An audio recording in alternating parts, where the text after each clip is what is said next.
Hello friends, today's word is tha, tha, tha.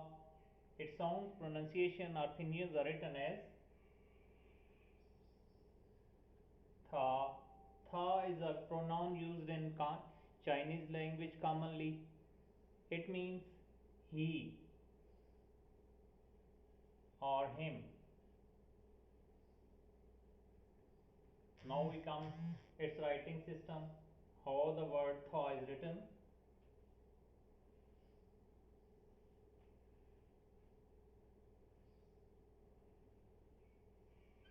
The strokes.